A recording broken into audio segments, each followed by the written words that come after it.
Hello, welcome to the latest edition of Last Bowl Boxing. Today we're joined by Brett from Canada, pretend fake Canadian, but we won't go there tonight. How you going, Brett?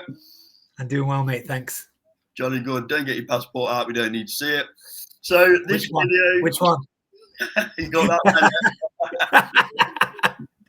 I'll edit that bit out. Don't worry, Brett. I'll edit it out. So this video is about Moses Itauma. A lot of talk about who that fight is going to be in December. A lot of names being thrown around. Some very interesting names. But what we're going to talk about, and we're going to talk about at the minute, is how good do we think Moses Itauma is? So, Brett, take it away. And there's a lot of comments from people, especially on this channel, where they start putting the rose tinted glasses on about the 80s heavyweights, the 90s heavyweights. Well, Moses can only beat who's in front of him. So, give us your thought, Brett. Yeah, listen, mate. Obviously, you know, here we go for the AJ plug. We all know I'm a very, very big AJ fan, and what was I was obviously, as AJ and Tyson Fury are on their way out, which they are. You know, ultimately, you might see, you just never know with Tyson. He might come back and then have 4 more years at it. You just don't know. But there's one thing for sure: AJ's done.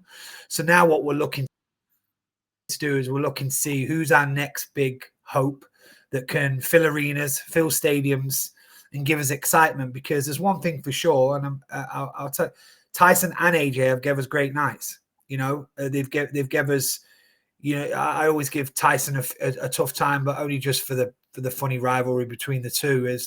But you think about those nights with Wilder, like they're unbelievable. I can remember that watching that second fight and going, "What? Who is this guy?" Like what he did to Wilder. Forget we've all, like you said, everyone changes their mind every 5 minutes. Wilder must have been a pudding, whatever. Like, but what I'm saying is as British boxing fans have ultimately that have held the candle in heavyweight boxing for the last few years, we're now looking to see how good this kid is going to be.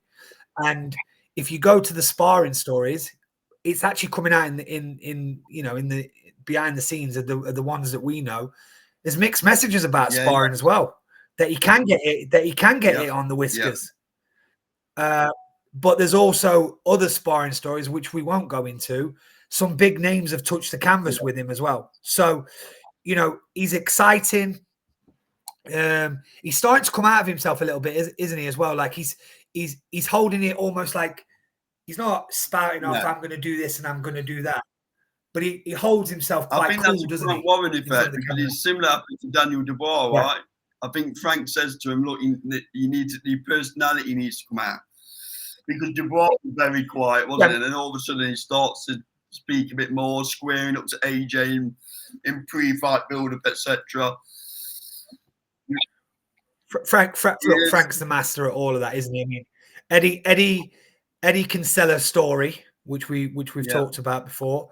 Eddie can sell a story, but Frank knows the game inside and out, and he knows exactly what to do. I mean, ultimately, he's the one that had Prince Nassim coming out on a magic carpet. Like Frank's the man when it comes to stuff like that. So.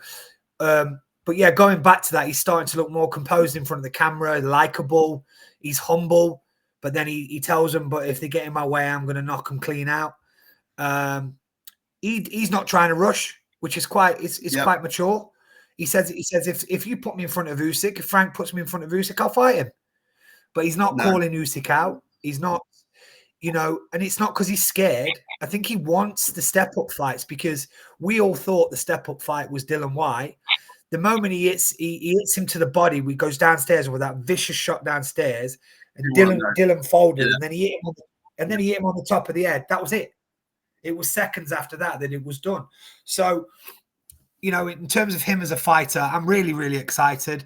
And you do it because you do the rounds with the boys all over the world with different types of podcasts and stuff like that.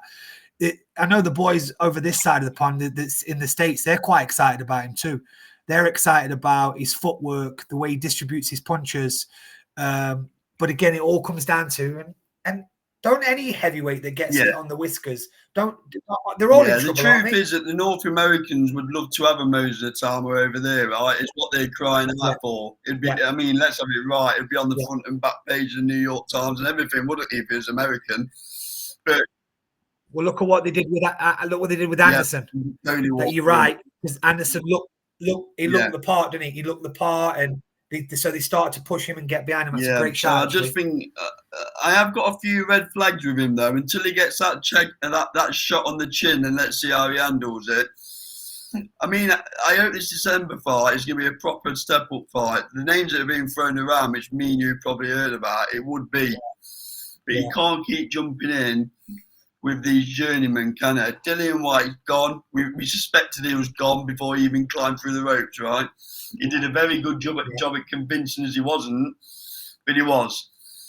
Someone's got to give this kid rounds, because I worry that he's going to go from 1 round blowouts to all of a sudden someone's going to give him a tough fight. He's going to go into 8, 9, 10, and let's see what he's got, because he's never been there before. Yeah, he might have been there in sparring, but we know he's very different under the lights. And he could be found wanting. So Frank's got to try and find them fighters who are going to drag him to 4, drag him to 6, drag him to 8, and then let's see. The middle ground's difficult though, isn't it, right now, mate? Because you're right. You would think that Dillian Whyte would have been a good gatekeeper for him because of what he's done in his career, you know. So then it's almost like he needs, you know, I won't get it, but it's almost like he needs a Chisora. It's almost like that would be his middle ground to see what he's made of. A bit like Dubois AJ. How much of it was Dubois was good on the night, and how much was it that AJ was awful on the night? A bit like Dillian Whyte. How much of it was that Dillian Whyte's absolutely shot to bits as a fighter, and how much of it is that Moses Itauma is that good? Very, very good point. And I think you're somewhere right in the middle there. As to what concerned me with Dylan was it wasn't a thunderous shot. It was just one on the side of the head, and his leg went. He didn't even catch him flush on the jaw. So yeah, but the thing is, it didn't do anything for us ones that are wanting to see him get chin checked. We just get more and more excited. I'm not even sure Derek Chisora would go round with him, because he looks that lethal that he'd probably get Derek out of there. I just think he jumped on him, because I'm not sure. If you said give me a name who's going to take him 6 rounds, apart from you likes of Usyk, I'm not even going to put AJ in there. Usyk, Fiore, maybe Jurgovic, because he seems quite durable. Bikola, don't know. Caballero, not overly convinced. So where are we going then? You know, that must be how difficult it is to matchmake this kid. And It's so difficult. And he said himself, didn't he? He said the problem is that the middle ground guys want too much money as well to fight him. I mean, I don't know. Until he got absolutely sparkoed, I was impressed with Justice Hooney, to be honest. Like, in a sense that the same outcome might be the same outcome, but does he give him rounds? You know, does Frank pay somebody a load of dough to just give him some rounds to test him? Does him? Yeah, I mean, then what's happened there is he's gonna have to split with Ben Davidson, isn't he? Like, so because Ben won't be able to keep him on the table. He'd do that, wouldn't it? Of course he would. And I've always said, I think me and you have said privately when we're texting stuff, is that the moment that you know that fight's on is when you hear, and it'll be months before as well, when you hear the Fabio Wardley is split from Ben Davidson, you know then that's been done behind the scenes. You know that's been done. So, and what they're saying right now is, and this could be another 1-2 round thing for me, bless him, is they're saying Hughie Fury. That's a 1 or 2 round job, surely. I mean, because I don't think Hughie's never really been. He hasn't really. I know he's fought Parker, and he's fought. Who else has he been in with? Is it just Pulev? Yeah, but this kid will jump on him. He would, and think about it, mate. Think about it. This is why which I'm trying my best not to get too excited. It's calculated the way he jumps on him as well. He didn't just steam at Dillian Whyte, did he? He didn't just steam at him. What about Dave Allen? I mean, look, what fight that is, to be honest. Well, just for fun, really. If he gets through this Makhmudov, which I think he will, to be honest, I think he'll beat him. I think he might even knock him out, to be honest. I'll go and have a little look at it because I know I'm still involved in a prediction league, so I need to do a bit of research on it. But I think he might stop him, and it'll be more to do with fatigue. I'm going round 11, Brett. Yeah, he's going to wear him out, isn't he? He's going to wear him out. But Dave Allen, good fight, good fight. I think Dave Allen would definitely give him rounds, especially with this new found relationship that he's got with Jamie Moore. Dave's never had anybody, and Darren Barker tried and got him somewhere close for the Lucas Brown fight. But no one's ever been able to keep Dave Allen in the gym focused. And you think of a man manager like him that's done that. Jamie's done a great job with him, and so I'm excited to see what he brings this week. But going back to Moses, look, we're all broken records, I suppose, on the channel when we're saying we're excited. He's got the tools, but he hasn't been whacked on the whiskers yet. My prediction for Moses Itauma, I think he'll go on to win another 2 or 3 fights. But I think his first defeat's going to come against a fighter, maybe an Eastern European, someone we've not heard of, who's going to be durable.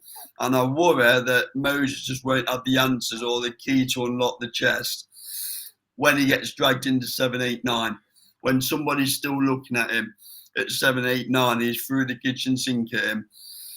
That's what I think he's going to get beat that way.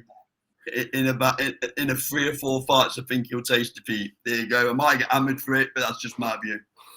No, and it's a refreshing view because what you don't know is what you don't know. We spoke on a previous chat about Price and what we all thought about him, about the way he was knocking people out, and we thought he was going to steamroll Tyson Fury, steamrolling. And that was all being made for the Battle of Britain. And then look at what careers one had and look at what career the other had. But look, I ain't got my crystal ball because of the gulf. Like, we'll know when they officially announce it. I've got a sneaky suspicion that the money's on the table for Hughie Fury, and Hughie Fury's probably got to be looking at his career going, I'm not going anywhere. Give me some dough. Give me some dough. And then he'll take the dough that's on the table, and then I think he beats him convincingly. But it's exciting, mate. And I would imagine we're gonna have on this channel we're gonna have a lot of conversations about how good this kid is, and as he steps up, I hope you're not right with your prediction, but so do I. I've got a feeling. Yeah, it could well definitely happen. But let's see who comes out of the woodwork. Let's see who's going to be brave enough to take this kid on. But it's going to be exciting while we do it, mate. It'll be very exciting. Okay, that's mine and Brett's thoughts on all things Moses Itauma. Again, post your comments below. A lot of interaction on the channel across all social media, which is greatly appreciated. Agree, disagree, we'll respond to all the comments. This has been Last World Boxing, proudly sponsored by Shore Building Services and SC Travel. Thank you for your time, Brett. Much appreciated for the time difference. And we'll see you on the next video. Thank you.